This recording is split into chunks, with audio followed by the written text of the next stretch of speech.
Hey, what's up, universe? It is 6:26 p.m. on Sunday, June 4th, 2023. I had obviously a lot of different ideas come up to my mind after after I made that other video, and there's obviously things that I want to share. I'll work to make this brief in a way. There's examples that I was like, how can I further illustrate some of what I was talking about, right? So this will kind of be like random bullet points to flesh out some of the ideas that I was talking about. So when I was talking about, the expression and like, hey guys, it's not just like women and their expression, like when we're excited about something, when we're watching a game or whatever, the way that I view a grounded masculine presence, the way that I illustrate it is like, it's like the earth, right? All of the horizon, think of like the earth as like a giant bowl, right? And it's just present, it's just there, it's not expressing anything, it's just containing, it's just available and open to hold space. And then that's like the earth, right? And then everything, all of the weather that happens, the sunshine, the beautiful, the breeze, the storms, the hurricanes, the lightning, all of these things, random, never knowing they're gonna happen. Like, in other words, like perhaps chaotic or just whimsical, right? The earth contains that, and so when I think of a grounded masculine presence, I think of the earth and its openness to be able to contain unmoved forms of expression, and I view the feminine then as those forms of expression that are whimsical, shifting, unknown, moment to moment. I'm hugely connected to this energy. I have a lot of that, and so like again, we all embody both of these energies, and so it's not gender specific. So I wanted to speak to that because that visualization helps me. And again, that goes both ways, right? Since I'm very connected to my feminine, right now I'm expressing myself. I want to be seen, I want to be heard. And another way that I describe this phenomenon to men especially is like, hey man, like when you're angry, have you ever like raised your voice? Have you ever started to move your hands or like change your body language? And they're like, yeah. And I'm like, that's an expression. That's a feminine thing. Like, you're looking to be seen, you're looking to be heard. Like, something inside of you wants to be expressed and to be seen and heard. Nothing wrong with that. It's just understand on an energetic principle level, and that's all it is. It's just energy. That's a feminine thing. So it's not about genders. It's about understanding how these energies work. It's no different to me than like physics and like, say like the law of inertia or like whatever, momentum. Like, I'm not even like a physicist, so I'm probably speaking completely wrong, but you get the idea. Like, there are principles at play, and that's all there is to it. It's just energy. So let's wrap our heads around that, or at least start to. Let's talk about it. Like, again, I'm no expert, and so I'm just putting ideas out there through my experience. And this is why I'm like, we're in a class together. So I'm going to openly invite anybody that's watching these to comment if you care to. Certainly feel free to share. This is just about exploring life. This is an adventure for me. So another part of that is about like the connection. So what I was, and having the capacity and the permission to express. So that's to me like where, if we come back to, I'll switch back and forth between this, right? So we have these things here, and as I mentioned earlier, like if this was an expression, right? And like the more work that's done to like understand or normalize, to become centered, where this data, this experience, this scenario is no longer disturbing or as disturbing, it becomes rather centered and balanced. This is why we have language in relationships, like in the beginning, we're like, oh, you don't know all of me, or you haven't seen all of me, because like an individual may be aware that like, hey, I've got things that I do in certain situations, things that I say, ways that I react, things that my other partners have told about me, about myself, like whatever, like, and, you know, in a new relationship, be like, oh, you don't know these things. And so there's maybe a fear around like how far outside of your norm, how far off base will this relationship take you? How are you going to respond? How do we respond to this type of change? How do we respond to this data, you know? And this is why in the book, Awareness by Anthony DeMello, he talks about how we're never really in love with somebody. We're in love with the idea of somebody, because we're here and we have this image, we have this idea of who this individual is. And that's why we also have the saying that like, you never really know somebody unless like, whatever, you spend X amount of time with them. But we also have examples of like where people have lived lifetimes and they're like, oh my God, I had no idea about this person.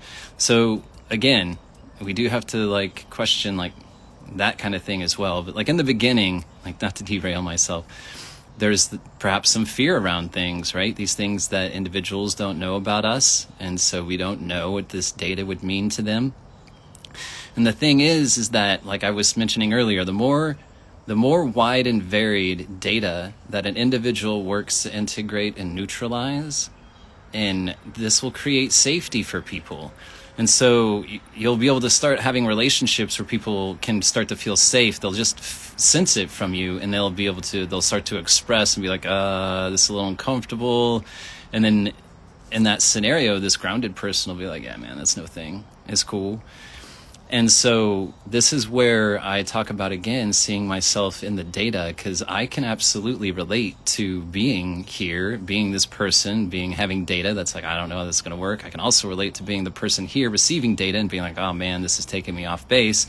And so this is why I do the work to neutralize as much as I can, so that way I can experience life with with as much wide and varied data as I can with what I've experienced to neutralize it, so that way I can create this balance within myself, have these resources available that I can bring back to my relationships and create safety, not only for myself, because that's ultimately what I'm responsible for, is keeping myself safe internally.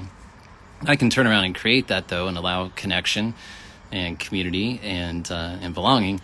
The other part of this too is a permission thing. Like I remember there was a time that I was on a journey with a group of people, and there was an individual who was just, the energy was intense. And I knew intuitively what this individual would need, but I wasn't, it wasn't my place to impose that. So I just had to wait to see whether or not this individual would even ask or be open to receive. And gratefully during that journey, that actually happened. They opened up to receive what I had to offer.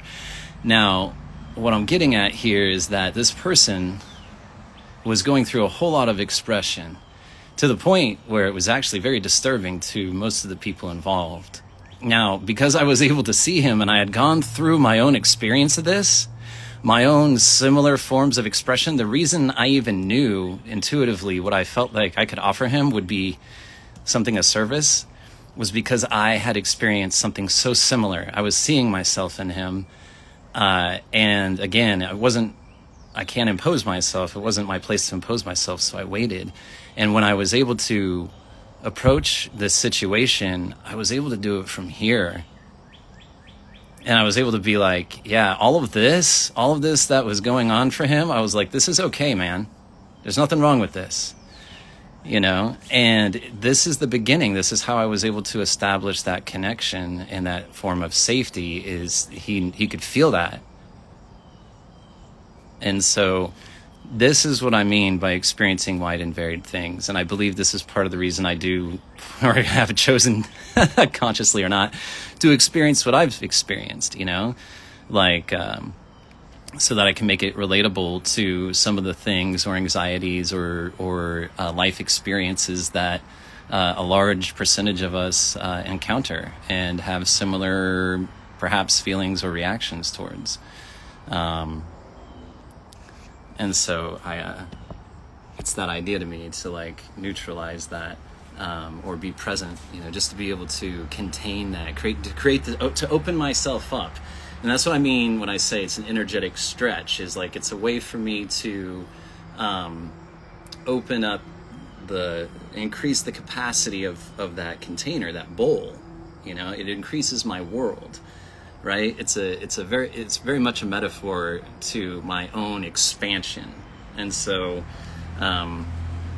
that's that's part of the reason I do what I do, is so that the more that I can contain, I can have, to me, a different or larger experience of life. That's just the way I approach it. The other thing that I wanted to mention too is that, to give another example of like masculine and feminine, there was a conversation, this was really interesting, that Reese and I had one time, and she was telling me something, so I was receiving data from her. And by the way, I just want to mention, you'll hear me mention Reese just because she was my greatest teacher, so there's a lot that I can draw upon from our relationship. So there was a conversation, I was receiving data from Reese, and she said something, and then I was feeling something, so I wanted to respond, right? And so I chose to respond, right? Instead of allowing her the space and being present to just receive and contain her full expression, right? I chose not to, and then I decided to express, right? So I was going from my masculine, and from first I was receiving data from her, so I was containing that. And then some of that data landed with me, and I immediately flipped out of my masculine, changed out of my masculine into my feminine, because now I'm expressing myself, because like, whoa, hold on a second, that data, I've got something to say about that, so. And then, to her credit, she contained that. She flipped from her feminine to her masculine, contained my expression, and then called me back to consciousness and was like, hey, I'm communicating to you. I need you to hold space for me.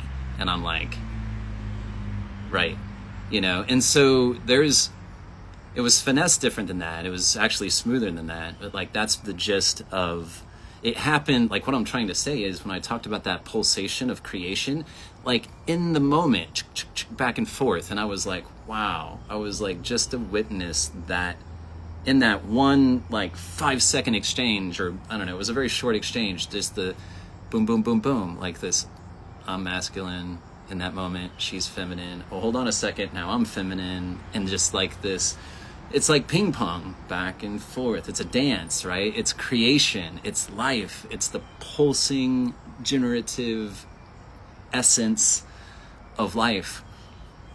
And so I just wanted to use that as an example. Another interesting thing, through this practice, with Reese, was there were times that through these ideas and philosophies, we both did, I can speak for myself for sure, where there would be times that the other person would be expressing. I'll say that when she was expressing to me, and man, I might be getting triggered. I might be I could hear, I could feel how this information was landing with me. And at the same time, I knew that what she needed was for me to be present.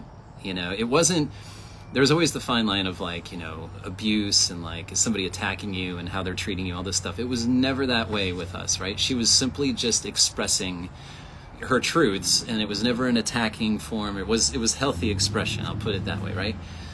Yet this data was still oh my God, it was triggering me in some ways. And I just remember that, and then just practicing holding space while being triggered at the same time, and processing my own stuff in tandem, that was that's not something I would recommend doing all the time, but it did give me an appreciation of that principle of okay, this isn't Reese, right? This is me. I'm receiving data. I'm practicing holding, it gave me the practice of understanding that I'm going to run into situations where I might be required to hold space and be very uncomfortable, and receive something that is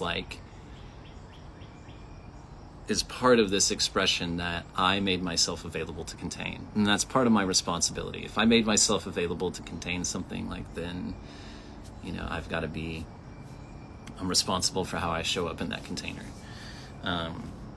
So there's that. So let's see. Oh, another thing I wanted to mention is that on this paper here, right, you know, this thing, that earlier in the previous video, I was like, if it's in alignment with us, right? If it's in alignment, really, the way that I started thinking about it, I'm like, well, if it's in alignment with us, it's going to be more like down here, right? It's not even going to be a charge. It's going to be part of that baseline if it's in alignment with us. So it won't actually be a thing. So in the other, I watched the video again, and I was talking about like doing, and I was talking about like and this is in the context of like professional, like what to do, and like being a professional, like forms of employment or something like that, right? And I was like, oh, this is classic focusing on what am I doing. And it was kind of funny to me because I'm like, I'm already being these things, right? I'm already teaching, right? I'm already creating materials. I'm already communicating. You know, I'm being that. I'm already practicing, right? So I'm already being these things. I'm being a practitioner. I'm being a teacher. I'm being communicative. I'm being part of a community. So I'm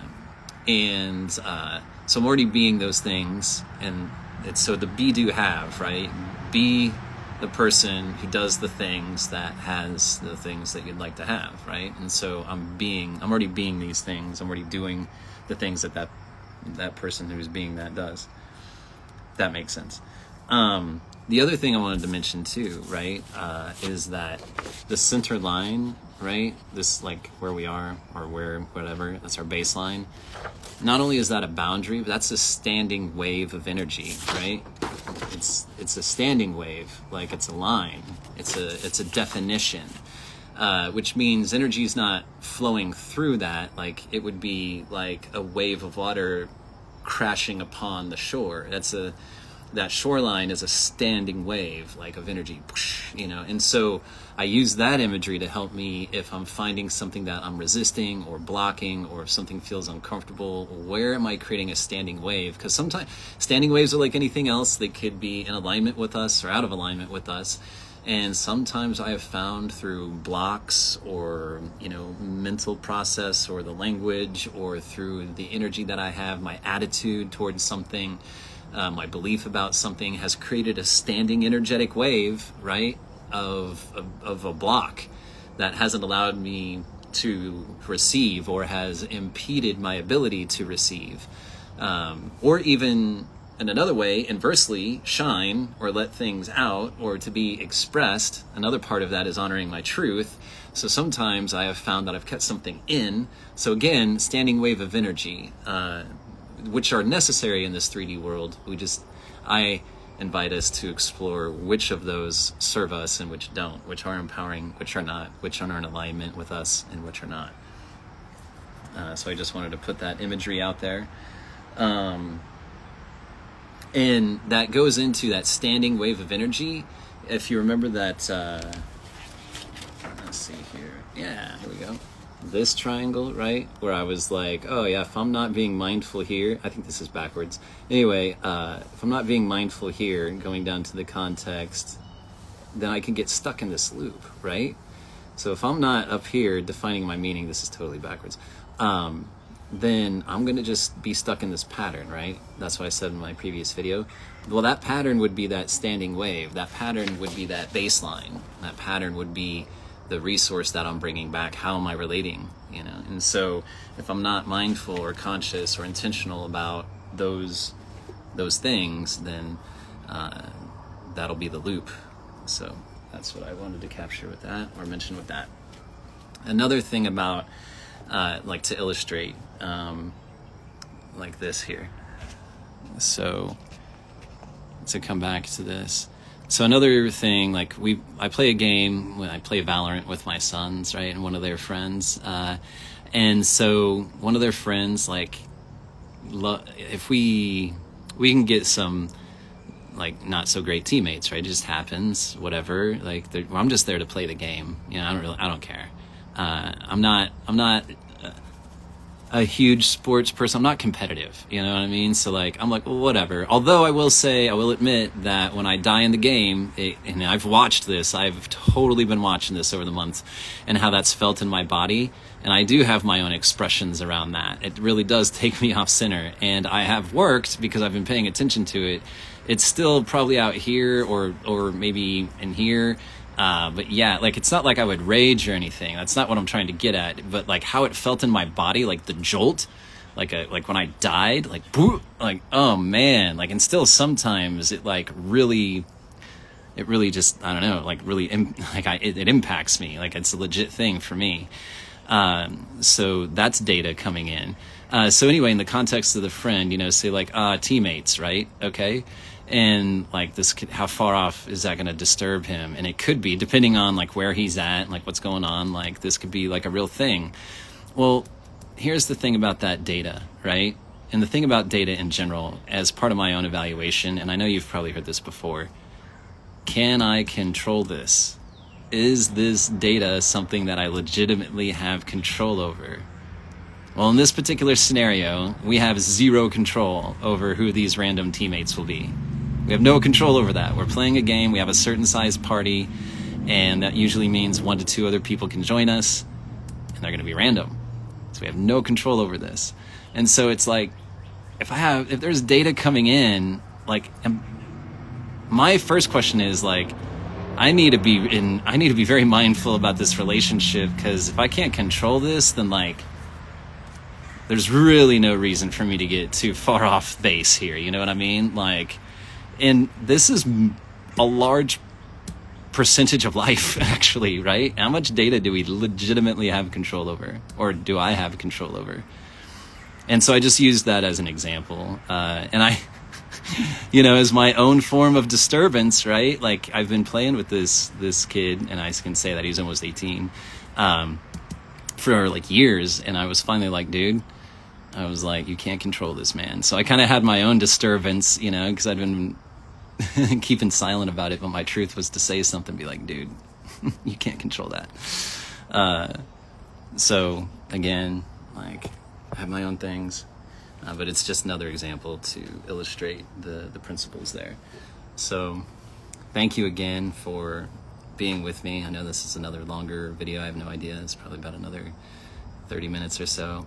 But I just felt like it was important to illustrate, or communicate those additional examples as illustrations of what I was on about. So, all right. Thank you again for being here. Thanks for sharing this journey with me and providing me the time and the space.